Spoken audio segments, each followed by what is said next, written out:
And we've been doing comedy for over 20 years, and then we go to a function and we say, this is how it should be done. We only know because we've Yeah, only and it's done the first time she ever did it. the first time. But And of she's course, going, she acts like she knows more. People do that all the time. They act like they know more than you yeah. about how to run a comedy show. So anywho, as I like to say, then she offered it to us again a couple years later. Rich couldn't go because he was booked that day. I said I was available to go, and she never emailed me back. Your own sister. My own sister was not good enough to come to a charity event for my own sister. She said, would you and Rich like to do it? You wrote her back, Rich is not available, but I'm available. Correct. And she never got back to you. No, instead she used I don't want to say inferior, but much less credited Canadian comedian and paid him, which she never did us. What did she ask you? So every year afterwards, she got a bigger and bigger budget for the comedians. And she also asked me your advice on my opinion on the comedian. The year that she didn't call you back. The year that she didn't use me. She goes, I'm not calling you back to use you, but how is this guy or girl? Yeah. That's kind of like insulting. And then one year, she told me she's not going to, she goes, I'm just going to use anybody now because the audience doesn't care. They just laugh at anything. Like, that's how little what we do means to her. So, I guess the last couple of years it wasn't going so great. I mean, she just, that's what happens to the comedy clubs too. They undercut, thinking it doesn't matter, and then people stop going. I'm like, yeah, well, it's not as good as it was.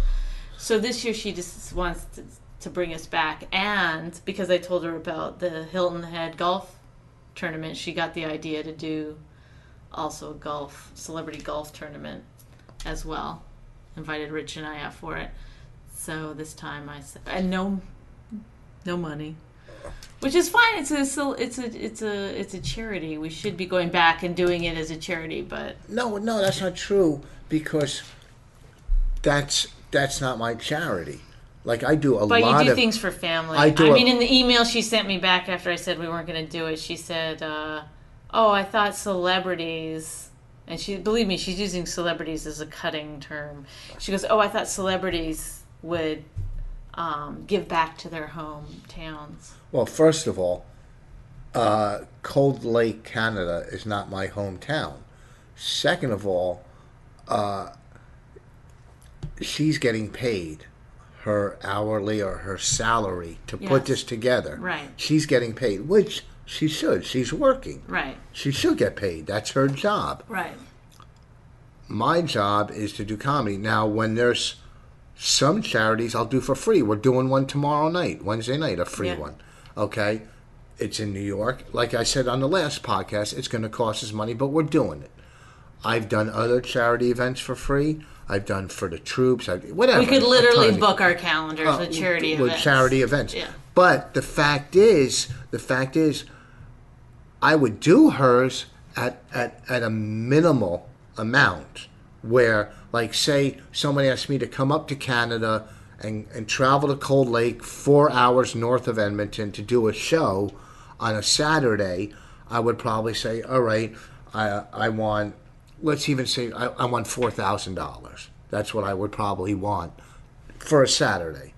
And even if you threw the Friday in, I would do it for $4,000 plus travel to go all the way up to Canada. For a charity event. No, for a regular event. A regular event. To do a Friday, Saturday, 4 hours north of Edmonton. Right. I would say, That okay, seems 4,000 not plus. that much money. No, not that much. So, for a charity event, that's not my charity to go that far and all that travel and day. I would say, you know what, I'll do it either half price, 2,000 plus travel. Right. Or maybe even less. Maybe in 1,500 plus travel. I would still be giving back to charity. Right. And I'd still make a little bit, at least to pay a bill or two, you know. So people, when it comes to family, also like to take advantage of family. Okay? She doesn't ask your dad, hey, you know, we have the charity. Can you go and grow some corn and raise some livestock and donate it. Can you donate a couple cows so we can have dinner at the event? She doesn't ask your other sister who's a principal, hey, some of these people at the charity have kids. Can you sit with them and give them a lecture? She doesn't even make them pay for the ticket to go to the comedy. So, but just because you're a comic means you're supposed to work for free. It's ridiculous. Did we talk about this on? No, the first one we talked about how when you work for free, then they want you to Twitter it. Now we're talking about, so we got to get off the subject. But it's family. But tweet it. Anyway, so I wrote her an email saying, for those reasons, that I wasn't going to do it, and she wrote me back, kind of. Well, you CC'd your sister and mother. I don't know why you would do that. Well, I just figured it's going to get gossiped in the family anyway. Might as well just let everybody just read it, so I don't have to field phone calls. Well, last time we did a charity, too, when we went up there, which was a great show, both of us. Oh, yes. And then what happened after that? Well, the last time that we went home, I went home with Raina and Rich didn't come with me, and my father and I, late one night, were talking about comedy had gotten too dirty or something, and I said, oh, don't act like, my dad's like a farmer and a truck driver. I was like, don't act like you're some Pollyanna that doesn't use coarse language. Like, come on. And he goes, well, I don't find it funny. And he goes, and I don't find your husband funny. He goes, I didn't laugh last time I saw him. And I got really mad, and I said, you know what, that's rude. I won't stand for it. And I left the room. And then the next day he tried to say he didn't mean it like that. Well, you didn't tell me that part. You only told me that he said... I said he didn't think we were funny the first time. And then the second time I found out that he said, I don't find him funny.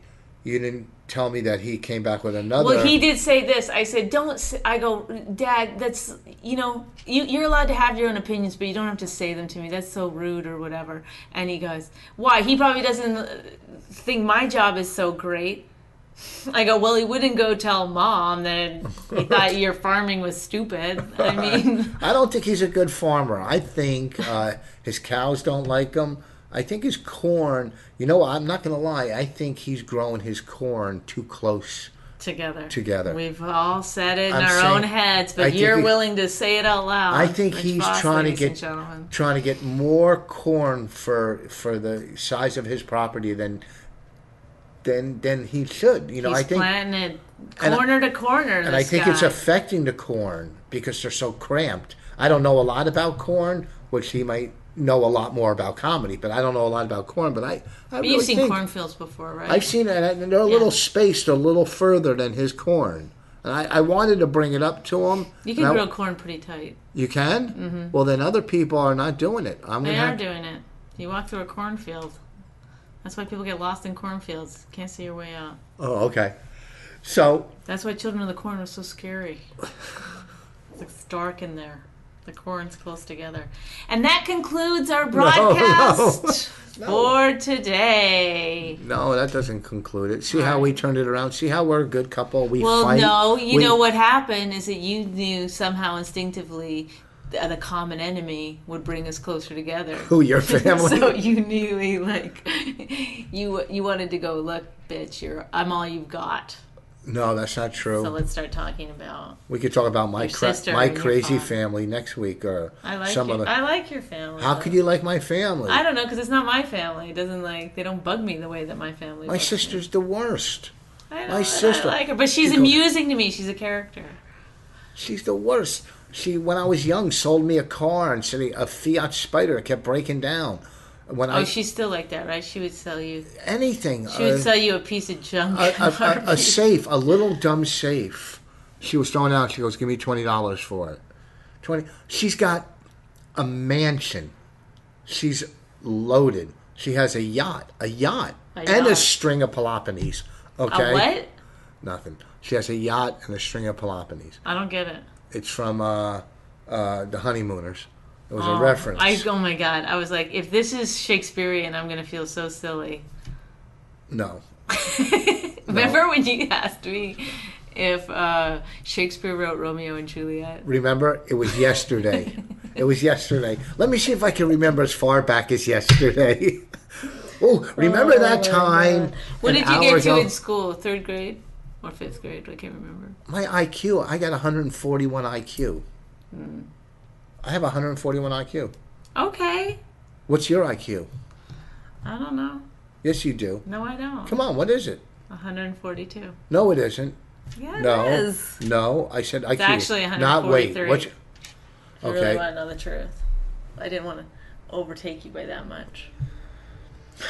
So my sister charged me for 21st safe. What was I saying? She did what else? Oh, who cares? I got a million things. Oh, but think about not what you want to talk about, but what they want to hear. Oh, okay, let's talk about. Let's end it. How about that? Let's do these people a favor. Let's fucking get off. You know. Stop hitting the table. Yeah, no, because I feel like. Well, do you want to wrap this one up? I think there was too much hostility. It was. I think people are going to. It's real. It was real, and you know it was real. It's just It's frustrating. Again. I don't care. People can think I'm a bitch or whatever they want to think. They don't live with you, so they don't know how frustrating it is. But what is somebody... To constantly be... The minute you walk in the door, you don't go, hey, babe, how are you? Good to see you. No, you immediately start looking around to see if you can find something to start yelling. Not in this house. Why is it... Every time you come in from the car, why is there 2 bottles of water in the car? Who's in the car with you? My seat's been changed in the car. Oh, it's just endless. It's like when you're listening. Know what the problem is? The problem is I'm a profiler, so I see every little thing. You're dumb. Okay, and you're annoying. I'm not annoying. It's like, but why don't you look at the positive things? Look at the positive things. What's positive about being constantly under surveillance for cheating when you're not cheating? Like, all right, I'll turn the cameras off.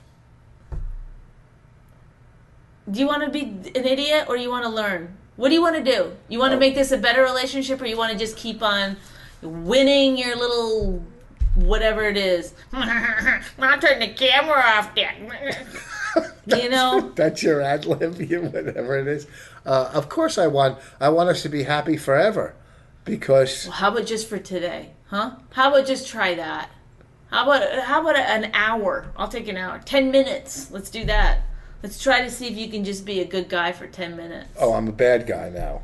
Is this how we're going to end it again? We're going to go from one thing... Yes. Yes. It's like... Because it's from the very minute that we got married that this started. No. And everybody knows it. No. But when I say everybody, I mean all 4 people. No. First of all, your family was so happy that I married you. Remember? What did they tell you? What did your mom say to you? What did your mom say? I don't remember. Yes, you do. Why? Because it was 3 days ago you told me? She said, okay, and I'm happy I married you. You're, out of all my marriages, this is between you and my last one. Remember when I called Kelly to ask if I could borrow one of her wedding dresses? Oh, she's been married 3 times.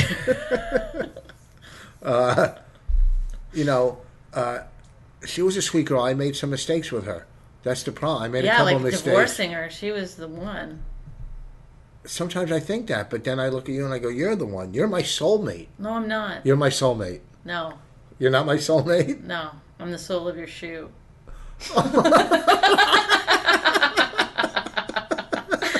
At least that's how you treat me.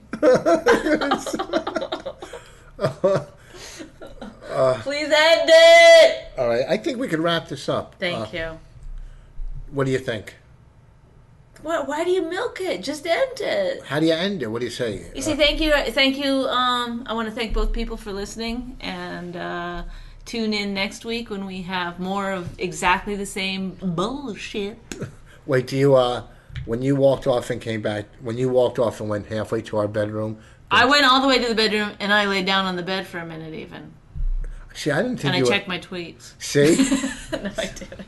See, when you walked off, here's the thing. No, I really was mad because it's frustrating because you go, oh no, you always do that. You accuse me of cheating on you and then you go, no, that's not what I'm talking about. And it's like, it's so gross. It's so sick. It's like trying to make the other person feel crazy. It's not a nice thing to do at all. First of all, it's very, very hurtful to accuse someone of cheating. It's I'm very sorry. hurtful. I'm sorry. It'll never happen again. Okay, now we've got this on record. And next week, it happened again. No. Next week we're calling. What are we calling next week's podcast? Podcast 3. You got it.